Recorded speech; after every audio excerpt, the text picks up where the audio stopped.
Well, a very good day, ladies and gentlemen, depending on whichever part of the world you're watching us from. Welcome to another episode of the Candid Talk here on Herman Manyora's YouTube channel. Such a pleasure to have you on board. Well, my name is Evan Sokinya. I'm so glad that we are here once again, ready to dissect and look at things that are actually taking place in this country and abroad, and of course take you through a comprehensive analysis of the same. Always a pleasure. Let me repeat this again. It's always a pleasure to have you on board. Well, I'm joined by Professor Herman Manyora as usual. How are you, sir? Good. We are still looking at things taking place in this beautiful country. Beautiful country. But then this statement of yours that you always make more often than not, yes, there was a country. There was a country, yes. You can see this is a beautiful country. If this is what is left of it, there was a country. Whatever is left of it still looks nice. You can imagine if we had a real country. Okay. Yes.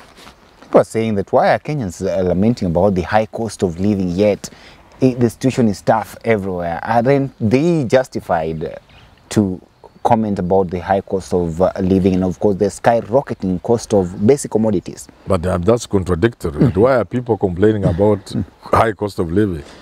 I thought you were saying why are people complaining? Then the question, then the answer would be it is because of the high cost of living. Kenyans are complaining. But you cannot use complain and high cost of living in the same sentence and expect and turn it into a question. Kenyans are lamenting about the high cost of living. The leaders are saying it's high everywhere, not only in Kenya. So I'm wondering, are Leave alone leaders. Leaders are out of touch with reality.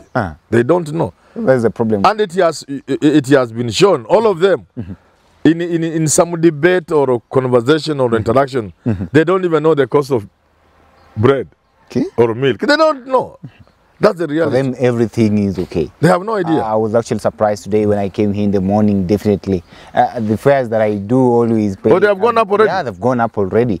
Place where you used to pay, for instance, 50, but right now you have to pay 80 shillings or so. And of course, I wonder how that... But I think that's good. Let's grow our economy. Kulipa ushuru ni kujitegemea. Right now, the situation is escalating, and I think the common man on the ground right now is feeling the pinch, because some of these leaders that we are witnessing here, they don't even know perhaps even the cost of fuel in itself, because they don't fuel their vehicles. They don't use their money. No, it's the taxpayers' money that is used there. Do you know allowances that MPs get to travel? How would they know? But here we are, ladies and gentlemen, welcome. Prof, let's get into what has now come to be termed as, rather touted as, a landmark ruling by the High Court, definitely, that saw the quashing of the appointment of the 50 chief administrative secretaries that was done way back by the president, definitely. Right now here we've seen this kind of comments from different sectors, and of course various leaders giving their comments on the so-called. I saw Raila come up and said that at least for the first time, the judiciary is showing us that they can do actually something that is good and within the law. While on the other end, of course, the president, led by the government, led by the Office of the Attorney General, have already appealed this decision by the High Court. Now, let's get it from here. Let me first of all get your view on this decision by the High Court on the quashing of the appointments of the CAS. But you see, some things are just common sense. Or common knowledge. Definitely. I don't even know why the courts would take so long over a small matter like that. Kenyans were clear about what sort of government they needed to have. It was stated clearly. Ministers will be minimum 14, maximum 2, and for good reason. Before that, Kibaki, I think, had about 40-something ministers.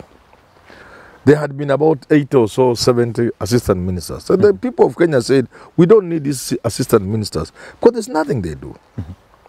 So when Uhuru comes and loads Kenyans with assistant ministers, changes the name to CAS, I do not understand. It is obvious that it is unconstitutional. But our courts will want to go around and look for some small things and say, oh, it was because of... It is not about public participation. No, it's just that it's not the right thing. It's not there. In fact, where you place them between the ministers and the PS, simply, it's not how. Like now we have 4 people sitting in the cabinet. If this matter goes to court, I'm sure it will go. Again, the courts will take 6 months to decide what is so clearly obvious. The moment that case lands, the court should not even waste time. They should just tell the president this is unconstitutional. Yeah. And talking of the appeal, and that's why I'm advising our judiciary. You know me, I say things that I believe in. Intelligently, I look at things. But also inside me, there is a lot of space for love for this country. So I'm speaking from here and from here. The judiciary should help us to grow our democracy. They should help us to entrench constitutionalism. The judiciary should help us maintain law and order and be a society of people who abide by the law and who respect the law. That's what the judiciary must help us to do. If the Attorney General appears before the judiciary, he should not be listened to. Why? The Attorney General has defied the Supreme Court. Yes. Come on, make me understand. The Supreme Court, the High Court, the Court of Appeal, the Supreme Court declared CDF unconstitutional. The Attorney General proposed to have the power to give advice and let the Treasury give MP CDF. The same AG is going before the judiciary. The judiciary shouldn't listen to him. Yeah. He that comes for equity must come with clean hands. This guy's hands are dirty. I'm waiting to see the judiciary entertain the AG on matters of what is or is not constitutional. Then I'll say we don't have a judiciary. And I'm justified to say that. So are you the but as I say that, it really pains me. Because I know the role of the judiciary in keeping societal sanity. Because if the judiciary collapses, if people lose faith in the judiciary, we enter the animal kingdom. The Hobbesian states. And definitely, I would wonder whether, okay, you're talking about issues pertaining to the CDF and its unconstitutionality there, and definitely, I wonder whether the Attorney General should be blamed for that, or it's the President, definitely, because... No, it's the Attorney General he advises the President. The Attorney General purported to have the power to give an advisory for people to disburse CDF to MPs. When the courts, no lower than the Supreme Court, have said it is unconstitutional. How can the same AG go to the same judiciary to canvass matters of something being constitutional or not? They shouldn't listen to him. They should ask him first. You must purge that thing. How could you defy our judgment that CDF is unconstitutional and go and put your hand on something saying you can advise people to ignore the Supreme Court? We can't listen to you. The courts should not listen to the AG. If they listen to him, then I say we are just lost. Okay, anyway, definitely, your guess is as good as mine, because they will listen to him, because right now, even you got that right to petition anything that you would like and perhaps come up with that appeal. I think the AG has got that right, and therefore... If the courts can dismiss you and say we shall not listen to you. If you are in contempt of the court, for example, why would they listen to you? But remember, the Supreme Court can act on its own motion.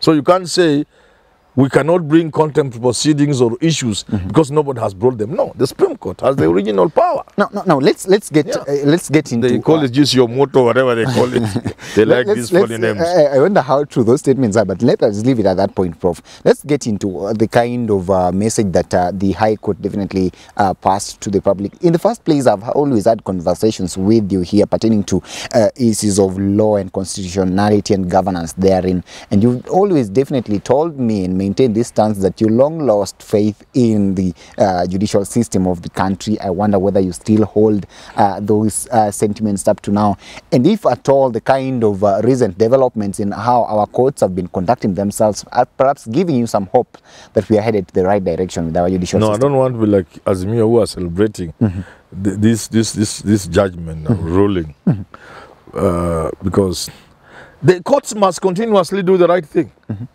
Why would I celebrate them for doing one right thing? They must continuously and at all times do what's right. So and do it correctly. What did you expect them to do right now? By the way, just getting to that music. No, that's what I'm saying. I don't even celebrate this this judgment or ruling. The benches are different on cast. It's not as clear as I want it to be. For me, it's not a question of the procedural issues. It's not a question of. It's not a question of that if you want to establish an office, the public service must establish it. It's not as simple as that. This is something over which the people of Kenya pronounce themselves. And have put it in black and white in the constitution. The public service cannot purport to do that which the people of Kenya said no to, and put it in the constitution. So the courts going around and talking about public participation or public service should have created, that's wrong. It's not there. I listened. I did not support the argument from the High Court, the Court of Appeal, and partially from the Supreme Court on the BBI. But we can draw some lessons from there. Justice Nyage, that man who spoke with a lot of emotion, he captured the history. Where is that history now?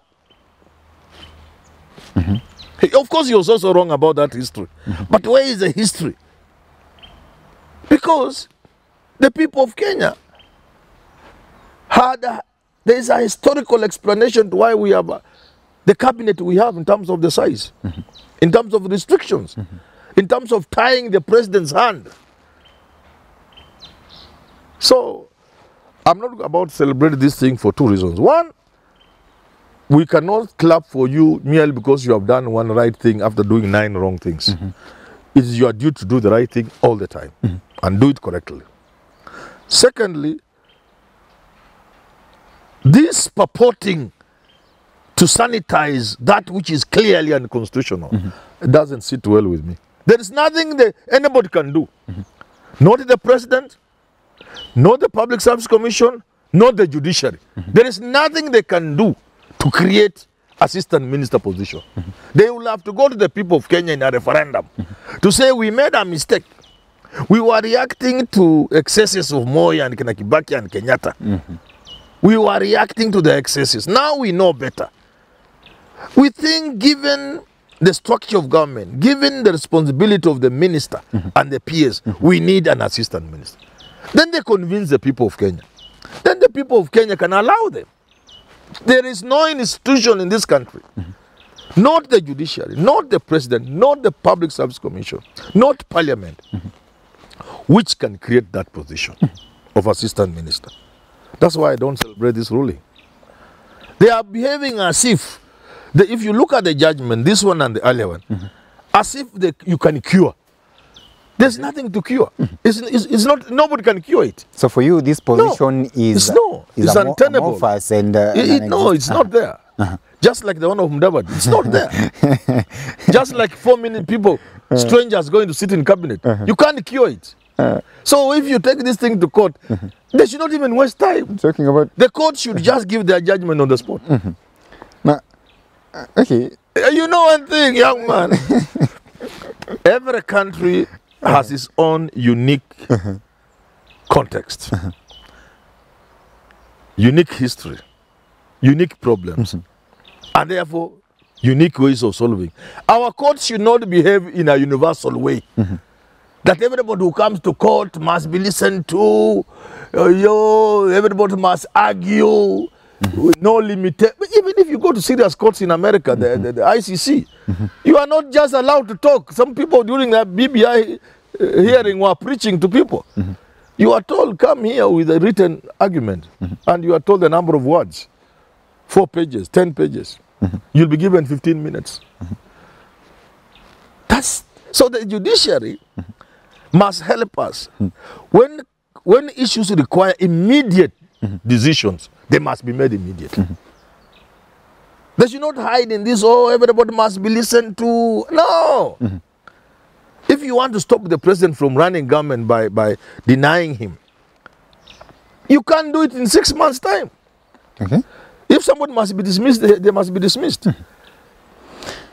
Well, I wonder whether it was actually necessary to bring in the Mudavadi position argument. No, I'm just saying it was not necessary. And then, but I'm saying it's in the same light. But I also saw somebody wedge into the debate and say that actually, right now, if anybody is willing, okay, any Kenyan can come out and go to any court to challenge Mudavadi's it is not there. Position, and neither, the outcome would be the same as well. Neither, and I've not mentioned Mudavadi alone. I've said even the 4 men and women, 2 men, 2 women, cleared to sit in cabinet. They are strangers. It is akin to creating 4 new ministries. Over and above the maximum allowed by the constitution. So I'm saying that's not an issue. I was just giving an example. Those are not issues to be canvassed in court. Including the office of the courts must help us find a way of solving Kenyan problems in a Kenyan way. We don't have the luxury some jurisdictions have, where they are looking at the finer issues of jurisprudence, of law, of philosophy, finer issues. Because they have dealt with the issues that guaranteed the society can move. Now they can deal with very fine. A case can even take 3 years, 5 years in court. The philosophical underpinnings of an argument, we can engage in that, okay, for jurisprudence. But Kenya is not at a stage where we should mainstream jurisprudence. We need issues solved. And the judiciary must come in and know we are in a unique situation where you should not stop the president from running government by giving unnecessary injunctions. But now, and if you feel you want to, there's merit, do it within a week. So still you're not convinced Stop what you are doing. And make sure you don't stop a governor. Governors have been stopped from working for 3 years. I don't know what I'm saying. I get you. The judiciary must help us move this country forward. Are they on the right direction according to you right now? They are still... So you are still they have not lived up to expectation. They are still slow. The way they manage cases, the way they attend to things, they think we have the luxury of time. And I don't need to go far. If you go to case backlog, including mine of 1996. So it hasn't been solved up. I don't know. I don't know whether you took to Twitter to witness the kind of statements that were made by the leaders, especially from the government side. I don't always want to bring in the argument of the Nandi senator, definitely Aaron. Okay, of course, Cherargei, that is Levalon Aaron from Kericho. But of course, Cherargei comes and says here that these are some sort of a bizarre kind of judgment. He doesn't understand. I also don't agree with him when he says the judiciary is wrong. Yeah, that's not the way to go. These are men and women who need to be respected.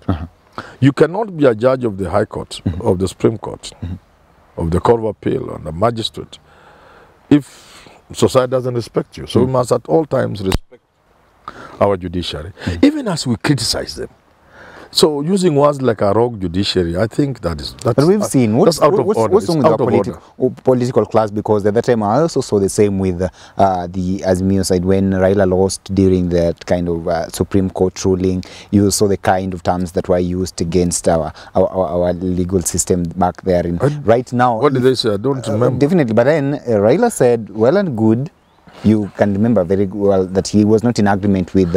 That's normal. And he said that perhaps the judiciary is going to bed with the executive. That's an argument you can have. You can say, from my assessment, there's no way of explaining this kind of thing other than coming from the conclusion that the judiciary is in bed with the executive. That's not like saying they are a rogue. And then now, right now, when they do the vice... Calling them wakora or rogue, that's wrong. Yeah, that's wrong. So does it mean, therefore, that the judiciary must always play to the whims of the government, or rather whichever side, no. that if it doesn't do so... They are the ones who are supposed to be in the middle.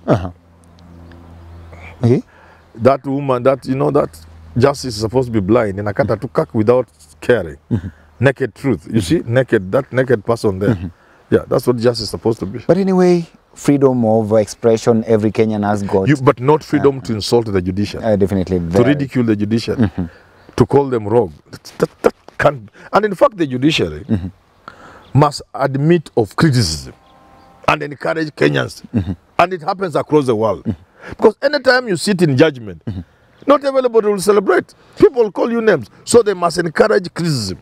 But they must also make people understand it is not in the interest of society for us to ridicule the judiciary, for us to call the judiciary rogue and or Cora and bad names. No. Definitely. We can criticize them. We can encourage them to do better. We can be harsh on them. Sometimes I'm very harsh on them. But I don't think I would want to call them rogue. Joash Mangi, one of the casualties of this ruling, definitely was to be a chief administrative secretary therein. Joash Mangi was saying that let's not even look at the cost implications of what you're talking of here. CS, 50 CS, each earning an average of 700,000. That's just like some sort of a drop of water in the ocean. It will not actually affect the economy, neither will it perhaps affect the cost of living of Kenyans right now. I wonder whether you buy the same arguments, and perhaps I also saw a number of people going to Twitter and saying, now, does failing to approve the this appointment by Kenyans, by the president actually, help in lowering the cost of living? What do you make of such kind of statements from these people? You know, when it is cost, you may say it's little money, but it is symbolic. What does this symbolize? What message does it send? You can even be paying a cash 100,000 shillings, and it may amount to 50,000 or whatever, 500,000 or whatever, little money per month, little money per year. But what message are you sending when you recruit people that the population feels are unnecessary, an unnecessary burden? It's not a question of how much. It's the message you send, especially in the context of a suffering population. On the one hand, you say we are doing so badly, and the only way to get money is to tax people. Unafinya watu kuwatoza kodi. And then on the other hand, you create unnecessary positions for them to eat. It does not matter how much. Secondly, it's also not true that that money is little. The money you pay cash, even assuming it is just 700,000, that money can put up a nice hospital where Mangi comes from. A nice hospital every year. So it's not true, it's little money. Secondly, who tells you and Mangi here is not being fair? Having been a deputy governor, he knows surely. The money he spent from the Kisi people is not just his salary. It is his vehicles. It is the tea he used in his office. It is the impress, the money he collected, the air tickets, the travelings he made. When Mangi puts down, honestly, every shilling he got from the Abagusi as deputy governor, surely his salary is a very small fraction of the total. So he's not being honest. And finally, for every one big money you increase in government, you increased the level of corruption. Because here is one man who will cut deals. Big people go to the office to cut deals. So if you have 22 ministers maybe cutting deals, and you add 50 years, they're also going to cut deals. You are multiplying corruption. And I'm not saying all of them. I'm just saying that's what Kenya is. Okay. And let them come here and argue with me. Now, let us get to this point, Prof. Yes. We've had that ruling, of course, that has been touted as a landmark ruling by certain quarters of the Kenyan population, definitely therein. But right now, actually, the ball is on the president's table. What then could you advise the president to do? Do you think that perhaps the direction that is taken of allowing the Attorney General to go and appeal that decision of the High Court is the right decision for him to do? Or right now, what can he do as a president? Should he just assume that, well and good, here we are, I made these appointments, but then the courts have refused, and therefore, let's just continue with life? He will get rotten egg on his face if he's not careful. Yeah. Some things you leave them where they are and move on. My advice to the president would be, find something else for these people. People are even joking and telling them, Jengo and Anza, houses are starting, let's give them jobs there. But I'm not going in that direction, because of course, that's a joke. But what I'm saying, some things are best left where they have reached. If I were the president, I wouldn't appeal. I'll leave it there and move on. It's better that way. Yes. Well, ladies and gentlemen, remember I told you very well that our team is still on the ground. We're still looking at how things are taking place in this country, and of course, we'll be more than glad to bring you up to date with everything that is taking place. Definitely right now, all eyes are on the president. We're waiting to see whether he'll actually uphold the constitution and this time round actually abide by the ruling of the High Court. And we're also watching to see his next move, and we'll be more than glad to bring you up to date with the same information. If you're watching us for the first time, please do not forget to subscribe to our channel here, and of course click that bell so that whenever we post any content here, then definitely YouTube will notify you, and you will be able to get each and every update of the same. Till we have this conversation again, have yourself a lovely day. My name is Evans Okinyi.